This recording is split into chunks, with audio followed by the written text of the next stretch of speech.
नमस्कार मित्रांनो. कधी विचार केलाय की आपण नवीन गोष्टी कसं काय शिकतो? याचं उत्तर आपल्याला जेरोम ब्रूनर यांच्या एका खूपच महत्त्वाच्या संकल्पनेत मिळतं. ती म्हणजे मोड्स ऑफ रिप्रेझेंटेशन, म्हणजेच ज्ञान सादर करण्याच्या किंवा समजून घेण्याच्या पद्धती. आणि हा प्रश्न आहे ना, तो फक्त शिक्षक किंवा विद्यार्थ्यांसाठीच नाही आहे. खरं तर आपण सगळेच आयुष्यभर काही ना काही शिकत असतो. मग आपण माहिती कशी घेतो आणि ती आपल्या डोक्यात कायमची कशी राहते, हे समजून घेणं खूप इंटरेस्टिंग आहे. याचं मूळ उत्तर मिळतं जेरोम ब्रूनर यांच्या ह्या एका वाक्यात. ते म्हणतात की शिकणं ही एक सक्रिय प्रक्रिया आहे. म्हणजे काय की आपण फक्त माहिती स्वीकारत नाही, तर आपल्या जुन्या ज्ञानाचा वापर करून नवीन कल्पना स्वतः तयार करतो. आपणच आपल्या ज्ञानाचे निर्माते असतो. तर आजच्या या भागात आपण काय काय बघणार आहोत? सगळ्यात आधी आपण शिकण्याच्या 3 मूळ पद्धती समजून घेऊ: कृतीतून शिकणं, पाहून शिकणं आणि विचार करून शिकणं. मग या तिन्हींना एकत्र वापरून प्रभावीपणे कसं शिकवायचं हे बघू. आणि शेवटी यातून आपल्याला काय शिकायला मिळतं हे जाणून घेऊ. चला तर मग थेट मुद्द्यावर येऊया. ब्रूनर यांच्या मते आपण 3 मुख्य मार्गांनी कोणतीही माहिती शिकतो किंवा साठवतो. पहिला मार्ग आहे प्रत्यक्ष कृती करून, ज्याला म्हणतात इनॅक्टिव्ह. दुसरा आहे चित्रांच्या माध्यमातून, म्हणजे आयकॉनिक.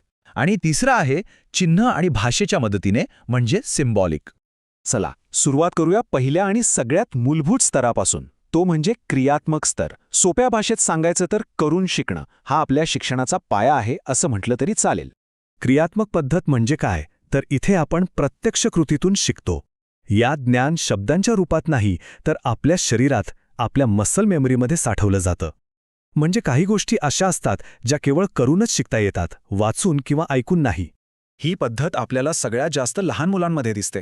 आता साधं उदाहरण घ्या ना, सायकल चालवणं. हे कोणी आपल्याला पुस्तक वाचून शिकू शकतं का? अजिबात नाही. आपण स्वतः सायकल चालवतो, पडतो, धडपडतो आणि मगच शिकतो. बुटाची लेस बांधण्यापासून ते क्रिकेट खेळण्यापर्यंत या सगळ्या गोष्टी आपण अनुभवातून आणि प्रत्यक्ष कृतीतूनच शिकतो. हेच जर आपण वर्गात बघितलं तर समजा बेरीज शिकवायची आहे. आता फक्त फळ्यावर 2 + 3 = 5 असं लिहिण्याऐवजी मुलांना 2 पेन्सिल आणि 3 पेन्सिल हातात द्या आणि त्यांना मोजायला सांगा. जेव्हा विद्यार्थी स्वतः त्या वस्तू हाताळतो आणि मोजतो, तेव्हा ती संकल्पना त्याच्या डोक्यात पक्की बसते. इथे शिकणं खऱ्या अर्थाने सक्रिय होतं. ठीक आहे, कृतीतून शिकलो. आता पुढची पायरी, ती म्हणजे प्रतिमांमधून शिकणं. यालाच म्हणतात प्रतिमात्मक स्तर. इथे आपण डोळ्यांनी पाहून किंवा मनातल्या मनात चित्र तयार करून गोष्टी समजून घेतो. प्रतिमात्मक पद्धतीत आपण चित्र, आकृत्या आणि व्हिज्युअल्सच्या माध्यमातून शिकतो. इथे माहिती आपल्या डोक्यात एका फोटोसारखी सेव्ह होते. हा आहे ना प्रत्यक्ष कृती आणि अमूर्त विचार यांच्यातला एक महत्त्वाचा दुवा आहे असं म्हणता येईल. ही पद्धत आपल्या व्हिज्युअल मेमरीवर अवलंबून असते. सगळ्यात बेस्ट उदाहरण म्हणजे गुगल मॅप्स. आपण नकाशा बघतो, म्हणजे चित्र बघतो आणि रस्ता समजून घेतो. तसंच वर्गात मुलांना अपूर्णांक शिकवताना पिझ्झाचं चित्र काढून त्याचे भाग दाखवले की ते त्यांना आकड्यांपेक्षा जास्त पटकन कळतं, नाही का? कृती झाली, चित्र झाली. आता आपण येतो शिकण्याच्या सगळ्यात प्रगत टप्प्यावर. तो म्हणजे प्रतिकात्मक स्तर. इथेच खऱ्या अर्थाने विचार आणि तर्काचा खेळ सुरू होतो. या पद्धतीत आपण थेट चिन्ह, भाषा आणि सूत्र वापरून शिकतो. म्हणजे आता ज्ञान प्रत्यक्ष वस्तू किंवा चित्रात नाही, तर कोड्स आणि सिम्बॉल्सच्या रूपात आपल्या डोक्यात साठवलं जातं. गणित, भाषा किंवा विज्ञानासारखे विषय याच स्तरावर समजून घेतले जातात. याचं एक सोपं उदाहरण म्हणजे गणित. जेव्हा आपण अर्धा अधिक अर्धा बरोबर 1 असं म्हणतो, तेव्हा आपल्या डोळ्यासमोर खरंखुरं केक किंवा पिझ्झा येत नाही. आपण फक्त त्या चिन्हांचा अर्थ समजून घेतो. खरं तर आपण जे पुस्तक वाचतो ना, त्यातील अक्षरंसुद्धा चिन्हच आहेत, ज्यातून आपण अर्थ काढतो. ओके, तर आपण या 3ही पद्धती बघितल्या. पण सगळ्यात महत्त्वाचा प्रश्न हा आहे की याचा वापर कसा करायचा? शिकण्याची प्रक्रिया जास्त परिणामकारक कशी बनवायची? याचं उत्तर ब्रूनरने एका उत्तम क्रमात दिलं आहे. या तिन्हीतला फरक बघा किती सोपा आहे. क्रियात्मक म्हणजे प्रत्यक्ष वस्तू मोजणे, प्रतिमात्मक म्हणजे त्या वस्तूंचा आलेख किंवा चित्र पाहणे, आणि प्रतिकात्मक म्हणजे त्याच वस्तूंची संख्या आकड्यांमध्ये किंवा शब्दांमध्ये लिहिणे. आणि हाच तो महत्त्वाचा क्रम आहे. लक्षात ठेवा, या फक्त शिकण्याच्या अवस्था नाहीत, तर शिकवण्याची एक जबरदस्त पद्धत आहे. कोणतीही नवीन गोष्ट शिकवताना नेहमी अनुभवापासून सुरुवात करा आणि मग हळूहळू अमूर्त विचारांकडे जा.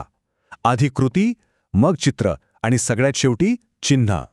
परत एकदा अपूर्णांकाचं उदाहरण घेऊया. वर्गात शिकवताना थेट सूत्र सांगू नका. स्टेप 1, मुलांना केकचे खरे तुकडे द्या, क्रियात्मक. स्टेप 2, मग फळ्यावर केकचं चित्र काढून भाग दाखवा, प्रतिमात्मक.